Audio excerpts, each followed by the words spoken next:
아, 철도 지하화. 자, 철도 지하화. 뭔 얘기는 알 것 같은데 어떤 건지 먼저 정 후보님께 듣겠습니다.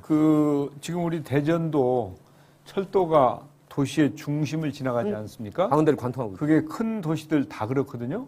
그래서 그것 때문에 도시가 양분되고 서로 소통도 안 되고 또 거기다 뭐 분진의 매연의 소음에 그 생활 불편도 여간이 아니죠. 그러면서 지역 발전도 힘들어지고 그래서 그 철도를 지하로 집어넣고 지상은 공원이라든지 또 하여튼 그 시민들을 위한 공간으로 이렇게 만들어보자 하는 것을 제가 공약을 했어요. 와, 철도 지하화. 오. 그 공사 기간이나 예산은 어떻습니까, 후보님? 대략 잡으신 거는? 이제 공사 기간은 상당히 많이 들어가죠. 그러니까 너무 그걸 막 서둘러서 급하게 할 일은 아니고 천천히 하면 되고 이제 예산은 이제 민자를 유치한다든지 이런 방법을 통해서 가능합니다. 예. 자, 우리 여러분들께 여쭙겠습니다. 철도 지하를 통해 생긴 그 지상의 굉장히 상당히 넓은 공간 어떻게 활용하면 좋을지 세 분 패널들 겹치지 않게 창의적으로. 정 후보님은 이제 대략적인 말씀 해주셨는데 세 분 말씀 듣고 보니 또 지역적 특색도 조금은 있을 것 같고요. 그렇죠. 그리고 시민들의 의견도 좀 수렴해 보시고. 뭐 사실은 저는 철도 지하화를 통해서 지상을 활용하자.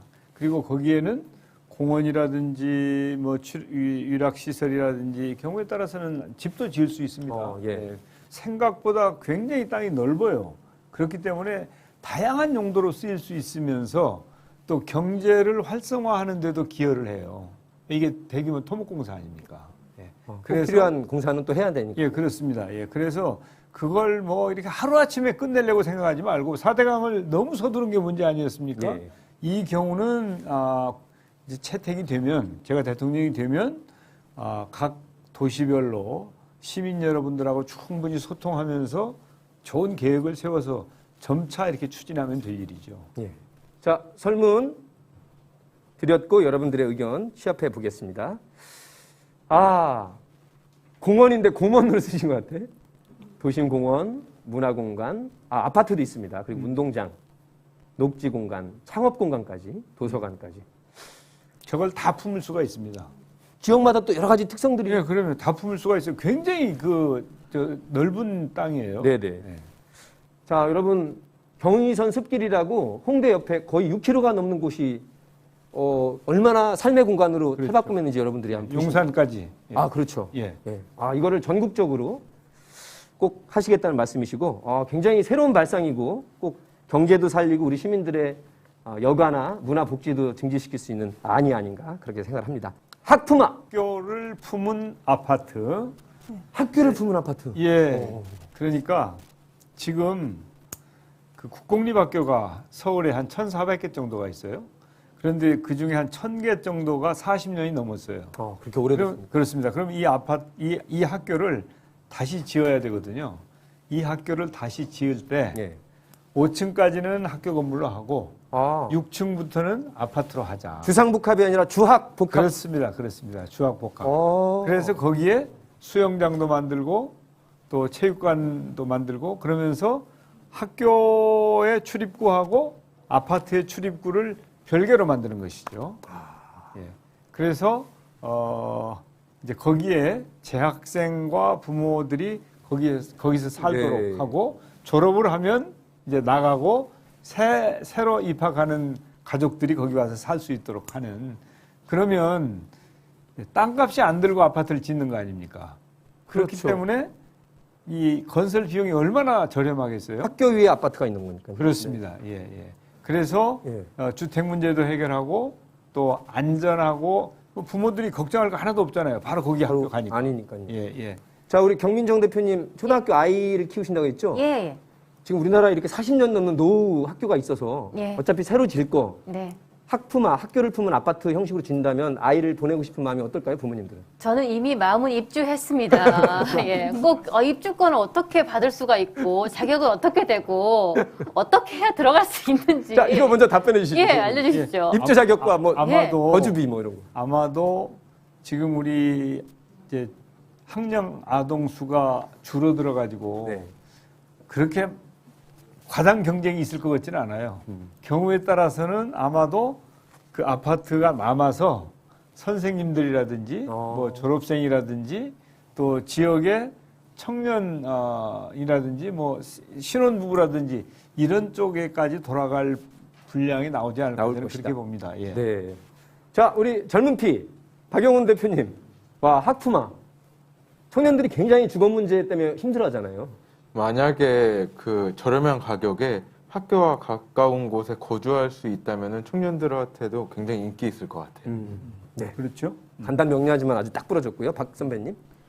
제가 아까도 말씀드렸지만 후보님, 그러니까 빈민 아파트, 서민 아파트 이것도 학푸마에 들어갑니다. 왜냐하면 그 빈민 아파트나 서민 아파트가 들어서면은 그 주변에 아이들이 가려고를 안 해요. 그런 뜻으로 제가 아까 말씀드렸던 겁니다. 그래서 그런 것도 좀 고려를 해 주셨으면 합니다. 핵심적인 질문입니다. 임대하면 뭔가 약간 뒤처지고 예. 급이 낮은 것 같은 이미지가 있거든요, 후보님. 예. 그런데 과거의 임대 아파트는 아주 작은 평수에 또 환경도 열악하고 시설도 좋지 않았는데 지금 제가 생각하는 이 학푸마는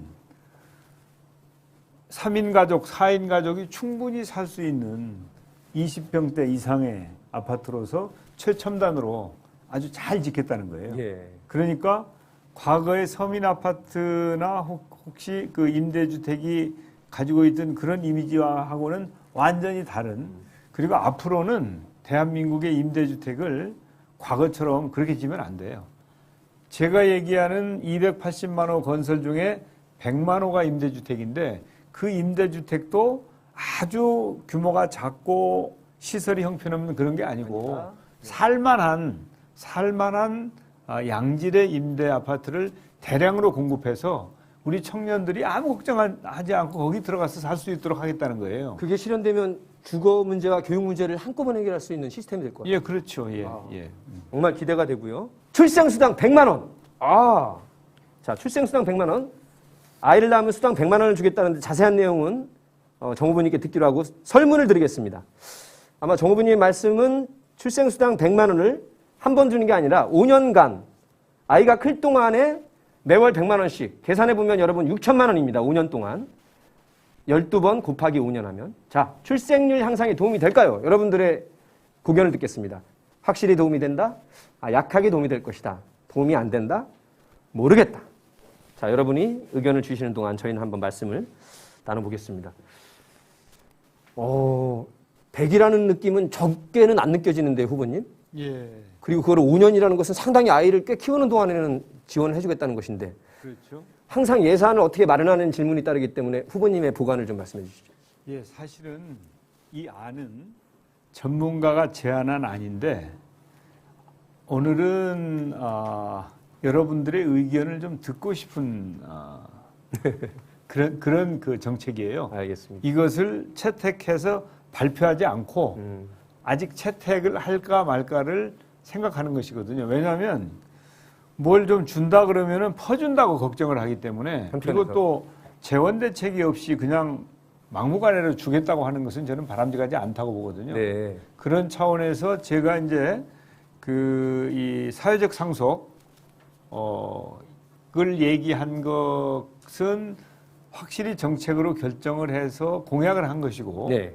이것은 이것은 아직 그 정책으로 결정된 게 아닙니다. 그래서 좀 오늘 좀 의견을 좀 듣고 싶은 거예요. 그 정도의 그 위상이군요. 그렇습니다. 후보님 그 100만 원이라는 돈이 소중한 돈인데 혹시 다른 용도로 악용이 될 소지도 혹시 또 공격이 들어올까봐 이제 추진을 한다면 어떻게 그걸 막을 수 있을까요, 방지를? 예, 물론 이제 뭐 여러 가지 그 아이를 위해서 쓸 용품을 사게 한다든지 그렇게 할 방법들이 있는데, 네. 사실은 이제 그 재원 대책이 확실하게 있을 것인가, 또 저는 이미 그 미래시아 통장 공약을 해놓았기 때문에 또 그 미래시아 통장의 경우에는 상속세와 증여세를 재원으로 한다고 제가 얘기를 했는데, 이 경우에 만약에 공약을 한다 그러면은 재원 대책을 따로 만들어야 되거든요. 그런데 그냥 무작정 뭐 세금을 더 거두면 됩니다, 이렇게는 저는 못해요. 알겠습니다. 그래서 하여튼 오늘 좀 말씀을 들어보고 잘 검토를 해볼 생각입니다. 자, 두 분은 굉장히 찬성, 또 박 후보님은 일부만 인정한다, 더 큰 걸 받는다. 여러분의 의견은 어떻습니까? 주세요. 결과가. 확실하게 도움이 된다. 오, 80. 이거는 뭐 공공기관이죠. 50%보다 더 압도적인데요. 와, 여러분 큰 박수로 우리 국민들은. 야, 오늘의 대박입니다. 저는 한 50, 60% 저도 예상했는데 키워본 사람은 그 50만 원, 100만 원이 얼마나 소중한 것인가. 깜짝 놀랐습니다. 후보님 어떻습니까, 이거? 잘 재원 대책을 마련해 보겠습니다. 근데 사실 우리나라가 이미 15년 동안 200조 원을 갖가지 명목으로 쓴 건 맞거든요. 그러니 차라리 실제 줘라라는 의견도 있어서 이런 의견이 나온 것 같습니다. 한 가지만 더 여쭙겠습니다. 원주연님, 14번의 원주연님, 우리 여성분들 안녕하세요. 네. 출산수당 100만 원을 5년 동안 주는 거에 대한 압도적인 찬성 의견도 보셨고 우리 패널분들 의견도 들으셨는데 어떠세요? 이 의견에 대해서는.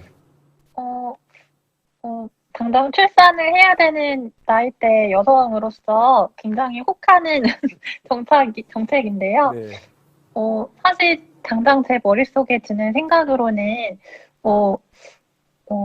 이 정책을 악용해서 이제 아동학대를 충분히 할 수 있는 아직 부모로서 준비가 되지 않은 사람들이, 이렇게 맞지 않을까? 이런 생각이 들었어요. 예.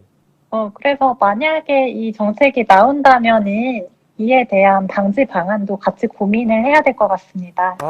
좋은 의견 고맙습니다. 네. 야, 정책에는 항상 부작용이라든가 미비점까지도. 그렇습니다. 예. 네, 우리 정책통이시니까 우리 정책위 의장도 하시고 대한민국 정책은 우리 다 파악하고 계십니다.